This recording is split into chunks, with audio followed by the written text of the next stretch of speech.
Dünya çox böyük sevgi hekayələri bilir. Təəssüf ki, 2-ci Dünya müharibəsi zamanı İtaliyada başlayan bu sevgi haqqında az adam məlumatlıdır. Həyatda elə hekayələr olur ki, zamanın ən amansız qaranlığında belə sönməyən işıq kimi parlayır. Onları nə millət fərqi, nə qanunlar, nə də sərhədlər ayıra bildi. Müharibənin səngərlərində başlayan bu sevgi ömrün ən son anına qədər çəkən bir əsrədə çevrildi. Bu iki insanın qəlbindəki sevgi heç bir gücün əzə bilmədiyini sübut edən hekayədir. Onların ayrılığı da, son nəfəsdəki ümidləri də əbədi olaraq yaddaşlarda qalacaq. Azərbaycanlı partizan Nuru Əliyev və İtalyan partizan Gina arasında baş vermiş sevgi hekayəsi 2-ci Dünya müharibəsinin ən dramatik və təsirli insan taleylərindən biridir. Bakının Balaxanı kəndində, Əli kişinin evində sevinç hökm sürürdü. Oğlu Nuru müharibədən sağ-salamat qayıtmışdı. Təkcə Nuru sevinmirdi. At evindən getməyə can atırdı. Nəhayət bir axşam bacısına gedəcəyini gizlicə dedi. Ancaq hara gedəcəyini heç kimə demədi. O, Rumıniya sərhəddində saxlanıldı.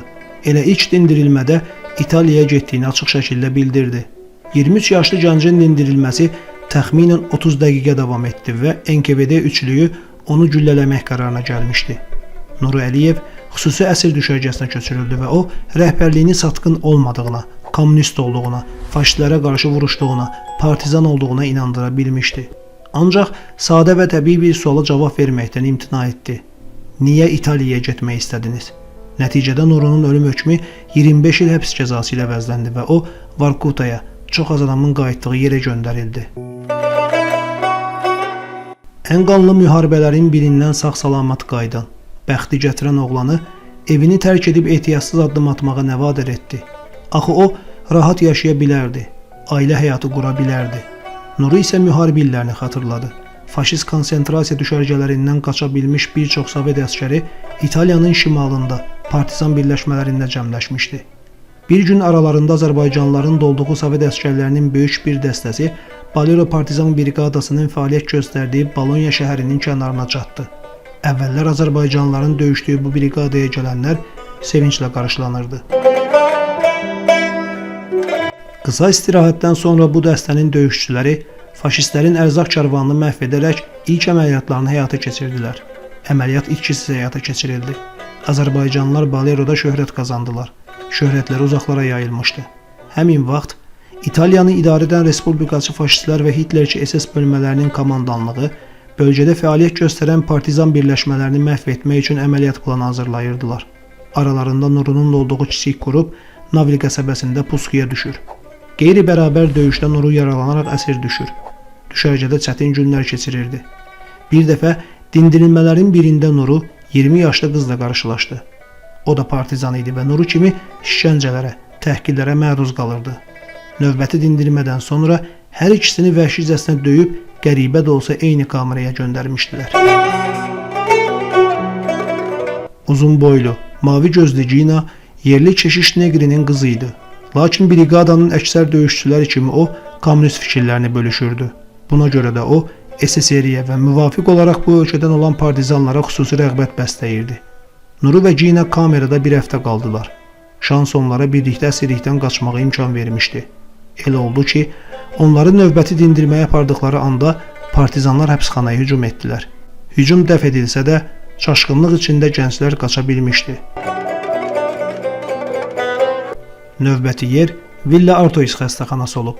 Orada döyülməkdən, meşələrdə, dağlarda sərgərdan gəzib yorğun düşmüş gənclər özünə gəlib sağaldıqdan sonra yerli sakinlərin köməyi ilə partizan dəstəsinə qayıdırdılar. Qələbədən sonra Nuru vətənə dönüşünü səbirsizliklə gözləyirdi. Lakin Gina da Nuru ilə SSR-yə, haqqında çox eşitdiyi ölkəyə getmək istəyirdi. Daha sonra Gina yazacaqdı. SSR mənim xəyallarımın ölkəsi idi. Hətta bu ölkədə yaşamaq üçün ailəmə etinasızlıq etməyə qədər getdim.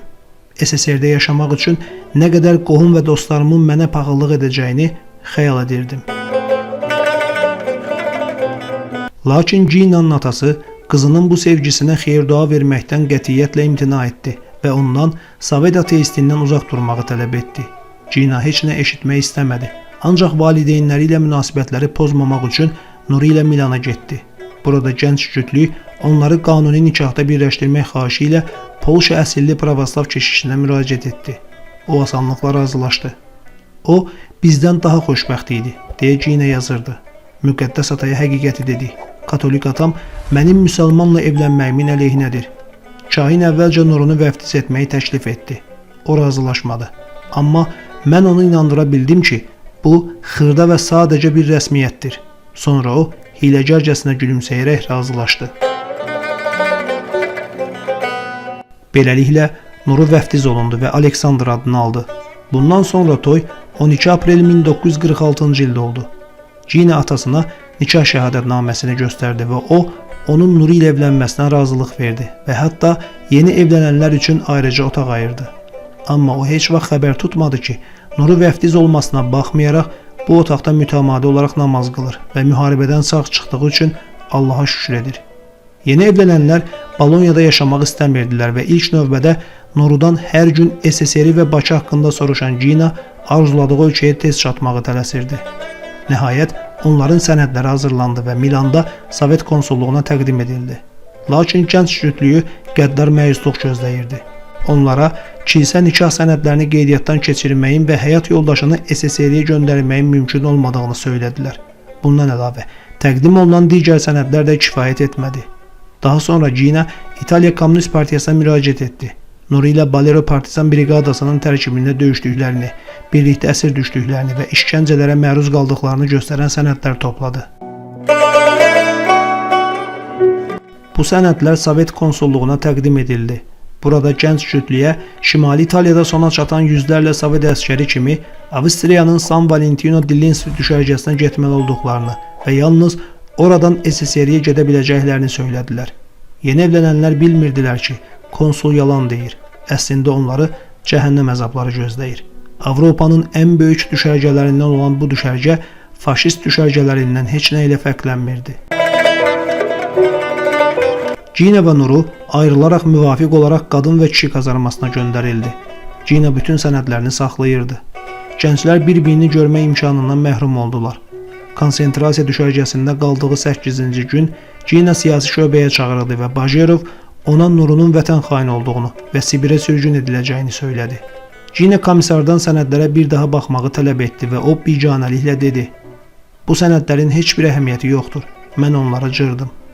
Gina qulaqlarına inanmadı. Bu necə ola bilərdi axı? Onların taleyi bu sənədlərdən asılı idi.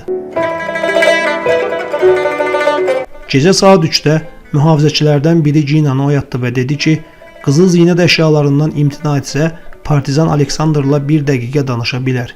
Gina tərəddüd etmədən üzükdən və zəncirdən imtina etdi və onu bir neçə mühafizəçinin müşayiəti ilə Nurunun onu gözlədiyi kazarma yaxınlığındakı kiçik yerə apardılar. Onlar uzaqda dayanıb, bir-birlərinin gözlərinin içinə baxaraq göz yaşı tökdülər. "Mən qayıdacağam," Nuru qışqırdı. Uzun illər Gina ərini tapmaq ümidini itirmədi. Moskvadakı Sovet səfirliyinə yüzlərlə telegram göndərdi və hər dəfə belə cavab alırdı: "SSR nəhəng ölkədir, adam isə balacadır. Onu necə tapacağıq?" Ginanın Nuruya həsr etdiyi Qara Günəş kitabında belə sətirlər var: "SSR onu Sibirdə öldürübsə, ağır cinayət törədib. Çünki Nuru cinayətkar deyildi. Hələ də ümidimi itirmirəm. Bilirəm ki, rejim nə qədər qəddar olsa da, Allah yaxşı insanı qoruyur. Onun sağ olduğunu inanıram." Gina televiziyaya çıxanda o artıq 70 yaşındaydı. Axşam xəbərlər proqramında ona çox az vaxt verildi. O bircə söz deyə bildi: "Mən Gina Negrini, 50 ildən artıqdır ki, Azərbaycandan olan Nuru Əliyev adlı partizanı axtarıram. O, 1923-cü il yanvarın 6-sında Bakıda anadan olub. Bilmək istəyirəm ki, onun başına nə gəlib. Mən onu illərdir gözləyirəm. Xahiş edirəm, bu verilişə Sovet xalqı baxırsa, Nuru haqqında məlumatı olan varsa, mənə yazsın." Gina hətta "Gözlə məni" verilişinə də yazıb. Böyük sevgi haqqında hekayədən ibarət epizod 2013-cü ildə yayımlanmışdı. Nurunun qızı Gina ilə görüşür. Atasının Ginanın adını və şəklini çiynini həkk etdirdiyini deyir. Gina Nurunun 2005-ci ildə, yəni 8 il əvvəl vəfat etdiyini öyrənir.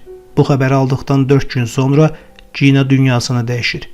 Öləndə əli ilə şərqi göstərərək deyir: "Bilirəm o tərəflərdədir. Ya qəbri, ya özü. Məni yandırın, külümü o tərəfə səpin. Bəlkə xalq onunla əlvida gözəl. Bella Çağ musiqisi sədaları altında vidalaşır.